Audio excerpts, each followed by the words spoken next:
El día de hoy haré la presentación pendiente del día viernes, la cual consiste en dos temas bastante relevantes e importantes para la historia de Chile.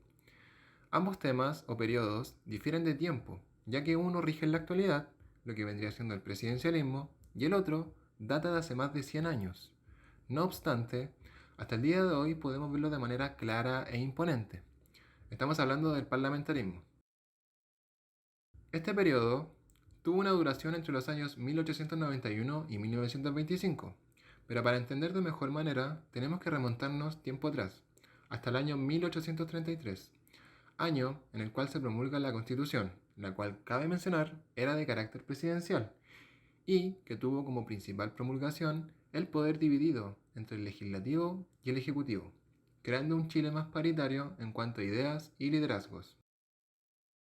Recordemos también que en Chile veníamos de tiempos o periodos como la colonia, con un sistema más ligado a lo conservador, ya que también los gabinetes o gobiernos de ese entonces tenían una duración por más de 8 o 10 años.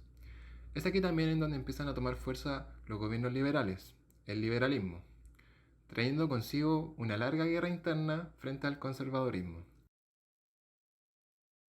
Luego de la Guerra del Pacífico, Chile tenía que decidir qué hacer con las tierras conquistadas, y como en aquel tiempo la primera fuente económica era el salitre, es aquí en donde se refleja o culmina la tensión máxima entre los liberales y los conservadores, debido a que el gobierno de José Balmaceda era liberal, y este mismo decidió que la economía que proporcionara el salitre fuera netamente para el Estado.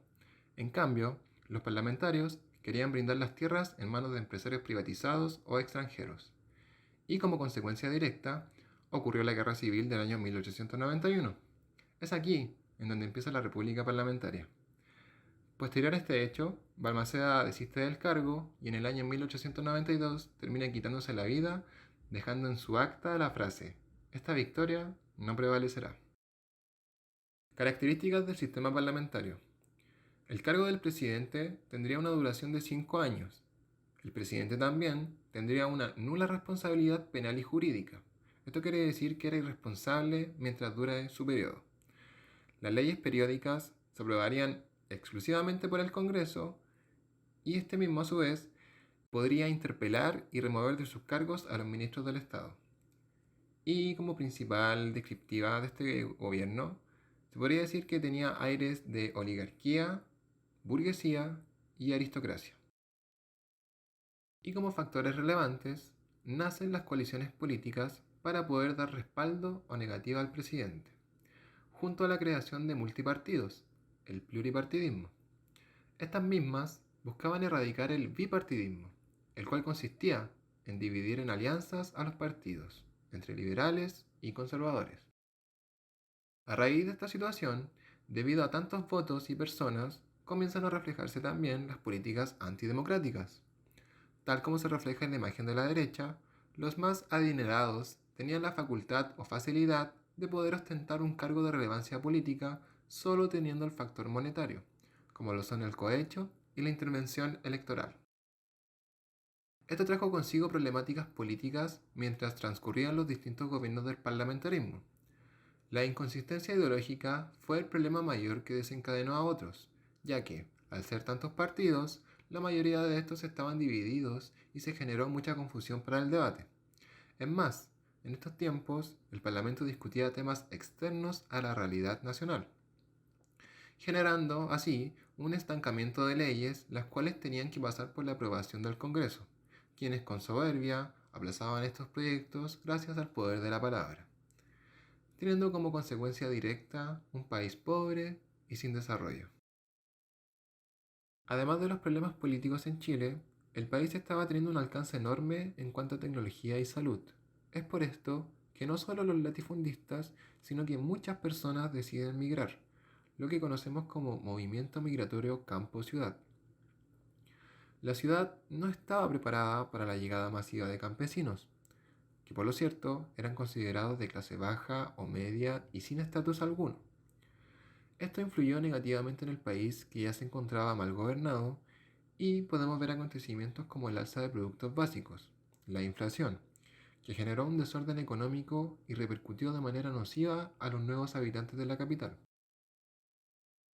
Y como acontecimiento más fundamental, tenemos la cuestión social, que fue el resultado de un país que no tenía representación alguna, debido a la rotativa ministerial constante que tenían estos gobiernos, que no presentaban proyectos favorables para la clase baja, ya que todo iba a favor del empresario, y esto a la gente no le pareció.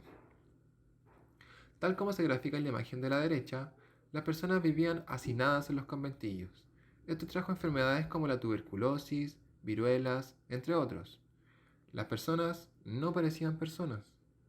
Y junto a esto, durante la Primera Guerra Mundial, se crea el salitre sintético en Alemania, teniendo un impacto devastador para la economía y empleabilidad del país, que por consecuencia tiene que cerrar muchas oficinas salitreras, y fue a su vez en donde el movimiento obrero o proletariado logra tomar fuerza y relevancia gracias a Luis Emilio Recabarren, líder sindicalista quien se caracterizó por luchar en contra de lo políticamente incorrecto y los distintos gobiernos liberales del parlamentarismo. Ante estas situaciones y problemáticas, llega un personaje fundamental en este periodo.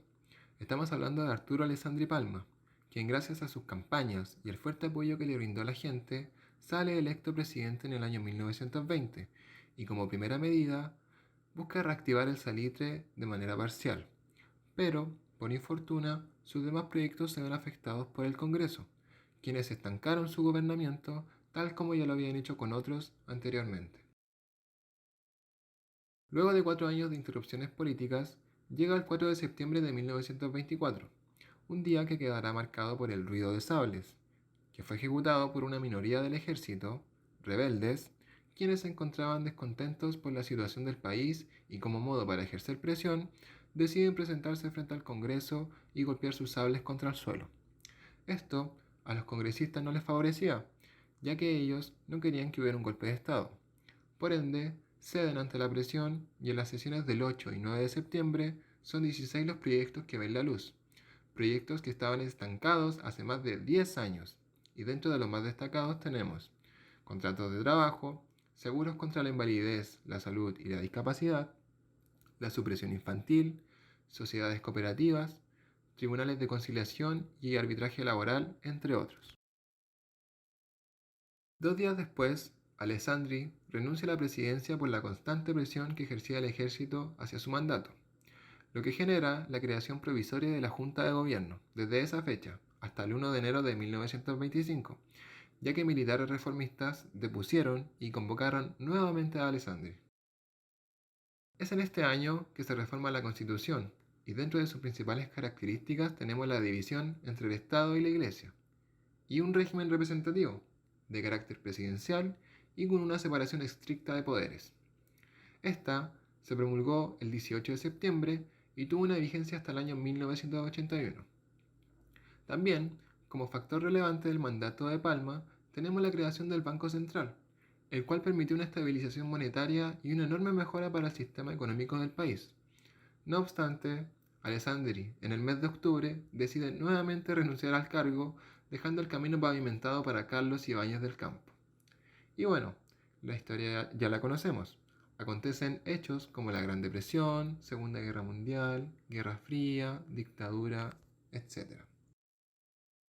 Y como conclusión, el parlamentarismo no fue un sistema tan negativo como muchos suelen creer, ya que este, al momento de privatizar el salitre, trajo consigo una economía de mercado, abriendo las puertas a personas y empresarios que se dedicaban a lo textil, a la agricultura, a la agropecuaria, etc., ampliando así la producción laboral y monetaria. Pero, como contraparte, el sistema estuvo muy mal limitado por los liberales, y esto desencadenó problemas a nivel país, creando un efecto bisagra y cambiando por completo la mentalidad del chileno promedio. Muchos de estos acontecimientos siguen ocurriendo a día de hoy, pero reflejados de menor manera e influencia. Es por esto que es importante el simple hecho de conocer los procesos pasados para que podamos saber en dónde estamos parados.